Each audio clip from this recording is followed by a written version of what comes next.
Hello, all you beautiful souls. Jules here, and happy Moon Day, now Tuesday AM. And I wanted to pop on to do our astrology forecast. We've got a lot to talk about, and hopefully I can get through most of it. This is the forecast predictive astrology for May 19th to 25th this week. And a lot of energy coming in. Everyone is either very tired lately or they're wanting to nap and take, a little rest here and there. And we're also in Gemini season as of today. So happy birthday to all you Geminis. You are so amazing. I am actually a Gemini rising, so I appear on the outside as a Gemini, but Aries sun all the way. And I also really love the name Gemini. As you guys may know, I have a dog named Gemini who is actually a full-on Pisces, but when I was a little girl, I used to watch this show called Gem and the Holograms. And it's like this Misfits girls rock band cartoon. And it's kind of like Barbie-ish a little bit. But definitely YouTube it if you've never heard of Gem and the Holograms. It's a total 90s kids, girls cartoon.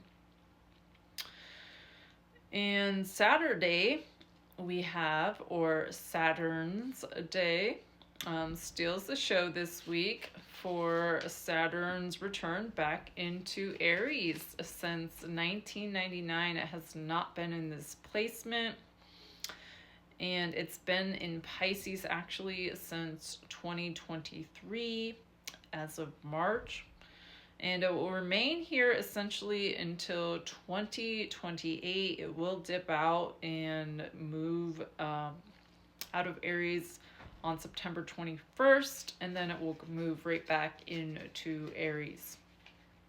We are getting a taste of some new energy, or maybe familiar energy if you can remember back to the 90s.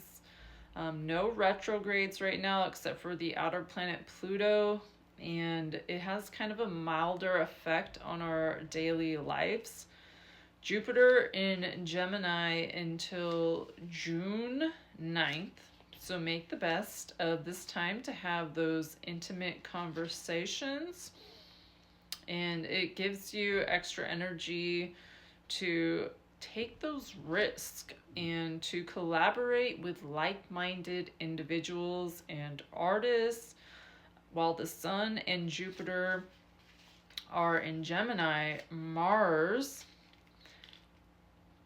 is to reach out to we want to make sure to reach out to your fellow peeps and to share your common interests. So if you know someone maybe that does readings or creates jewelry or is starting a business or is a nurse or a doctor, reach out to them and collaborate with them. Share your ideas so that you can maybe generate something bigger than what you already have. Because as you know, when we come together as a collective with more than one person, that energy gets amplified and it gets shown and seen, and many others may want to join as well.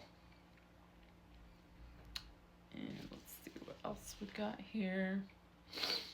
So share your interests, endeavors, and be that force. Create magic together. Stand behind something legit, but also be careful of stretched truths right now, gossip, and kind of glazing over things, as Geminis represent the twin, the duality, the light with the dark, the truth and the lies. And you really have to decipher between the two. Gemini rules transportation. So many of you may be traveling right now or on vacationing. It also rules local travel and community and neighborhoods. Jupiter in Gemini can also have a bizarre behavior Nothing is in stone with Gemini. Moods fluctuate and decisions can become undone. So there's more shifting. Curious alliances will come into play. Mercury rules Gemini, and Mercury is about commerce. So you may have been thinking about how you can be less consumptive of things. Why are you buying this? So how can you preserve energy? How can you get around more economically? Jupiter is big plans worldwide, and Gemini is more so like scattered energy, and it prefers to actually stay local. So we can't quit to get the big stuff with Jupiter. We can't quite get the big stuff with Jupiter in Gemini. We have Venus in Aries forming a trine with spicy Mars and Leo. So this is about cat scratch fever. This is a great time for love, for fire signs, a great time to revamp, whether it's your makeup or your hair. Aries rules the head and the face. You'll notice with Aries, they have very strong, definitive eyebrows as well. I've noticed. I am an Aries sun sign, so you can expect to see a lot of face.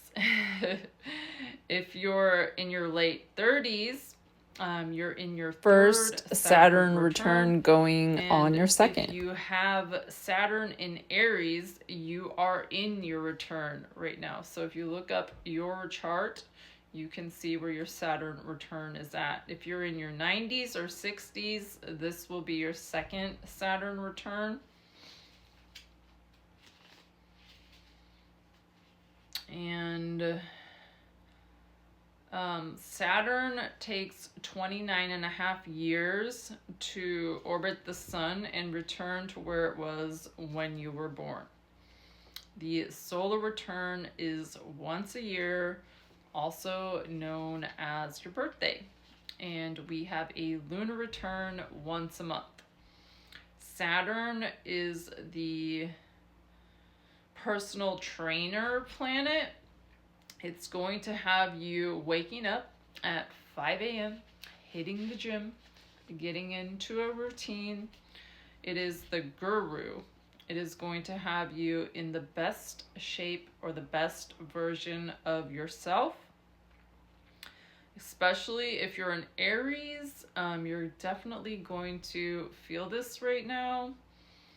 It will bring more structure and definition and show you where all the exploration has led you this past few years. It helps you feel like you know where you're going. And Saturn and Aries can also be like a mentor figure. And it can be uncomfortable at times, but once it gets going and you start learning and practicing and really disciplining yourself, you're going to definitely see a shift. And if you can think back to Aries in the 90s, so like what type of stuff happened when we had Aries and Saturn in the 90s? Well, we had lots of entertainment. If you notice, many television shows came out like The Simpsons, 90210, Buffy the Vampire Slayer. That's all the 90s type shows. South Park. And we're hitting that stage right now again. So it's very exciting, and I can almost feel the magic in the air. So I don't have any more time to finish up, but I just wanted to pop on and read that for you. I hope you guys have a beautiful night, and I'll see you all tomorrow.